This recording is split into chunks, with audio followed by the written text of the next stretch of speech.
UP में दलित राजनीति का सबसे बड़ा चेहरा कौन? मायावती किसको सौंपेंगी दलित राजनीति का उत्तराधिकार?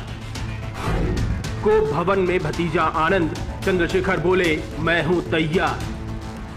बहन जी हमारे आदर्श में बढ़ी और मुझे लगता है कि अब हमारी जिम्मेदारी और बढ़ गई, हमें ज्यादा काम करना है क्योंकि अब समाज को फैसला लेना है कि वो किसके साथ खड़ा है।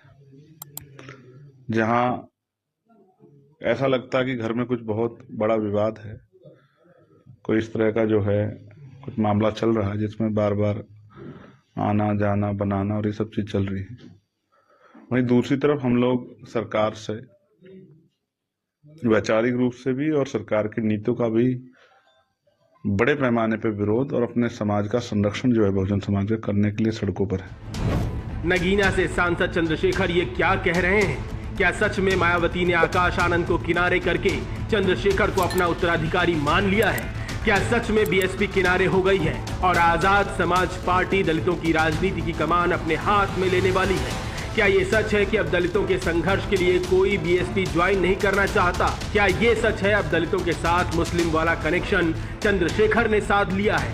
इस वजह से मायावती ने आजाद समाज पार्टी के लिए रास्ते खोल दिए हैं। इस सच का खुलासा अगले 4 मिनट में हमारी ये स्पेशल रिपोर्ट कर देगी। चंद्रशेखर दलितों की राजनीति के अगुआ बने, ये आवाज न्यूज कॉरिडोर्स के मंच से दलितों ने खुद उठाई। देखिए, मायावती जी का अनुभव और चंद्रशेखर का अग्रेसन दोनों अगर मिल जाएं तो दलित राजनीति दिल्ली की सत्ता पे काबिज है। मायावती लंबे वक्त से दलित राजनीति के शीर्ष पर विराज रही हैं। अब उनके तेवर ढलान की ओर हैं, तो चंद्रशेखर शून्य से खड़े होकर अपने आक्रामक तेवरों की वजह से शिखर की ओर दौड़ रहे हैं।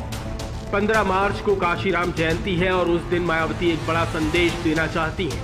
वो अचानक स्टेट मुख्यालय पहुंची और तैयारियों का जायजा लिया। लेकिन सवाल ये है कि क्या आनंद के खिलाफ एक्शन की भरपाई इस सियासी स्टंट से हो पाएगी? क्या चंद्रशेखर इस मौके का फायदा उठा ले जाएंगे? क्योंकि सांसद चंद्रशेखर आजाद को पक्का यकीन होने लगा है कि अब मायावती का उत्तराधिकार खुद ब खुद उनके पास आने वाला है।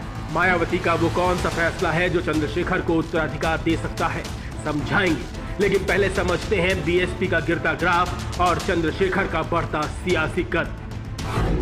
बहुजन समाज पार्टी की स्थापना 1984 में हुई। काशीराम और मायावती ने इसको आगे बढ़ाया। उत्तर प्रदेश को गढ़ बनाकर इसे पूरे देश में फैलाया। एमपी, राजस्थान, छत्तीसगढ़ में पार्टी का विस्तार किया। बिहार, पंजाब, उत्तराखंड और दिल्ली तक वोट बैंक बनाया। बहुजन समाज पार्टी को एक राष्ट्रीय पार्टी का दर्जा दिलाया।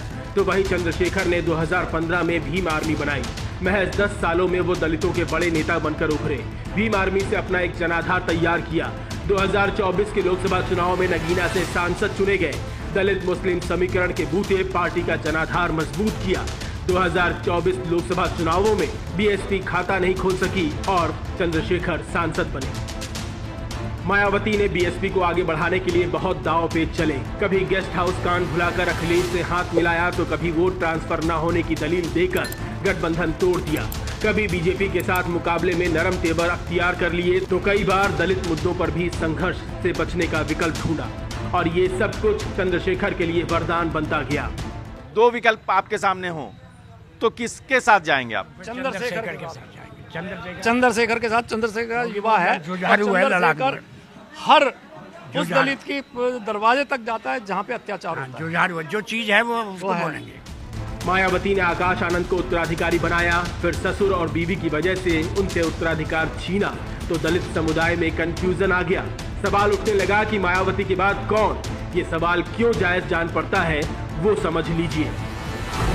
1995 में मुलायम सरकार गिरने के बाद मायावती को सरकार बनाने का मौका मिला। बीजेपी के समर्थन से मायावती पहली बार उत्तर प्रदेश की मुख्यमंत्री बनी।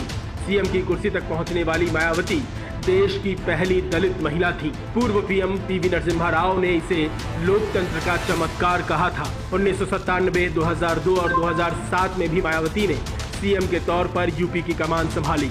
इसी बीच साल 2003 में उन्हें बीएसपी का राष्ट्रीय अध्यक्ष चुना गया। लेकिन 2012 के बाद से जब से अखिलेश यादव सीएम बने, मायावती का कद घटता गया। 2 बार से योगी ने दलित राजनीति की पुरोधा मायावती की रणनीति नाकाम कर दी। अब कोई करिश्मा ही मायावती को फिर से सत्ता के गलियारों तक पहुंचा सकता है, क्योंकि खुद दलित समाज अब नेतृत्व के लिए मायावती के साथ ही चंद्रशेखर पर भी निगाहें लगाए बैठा।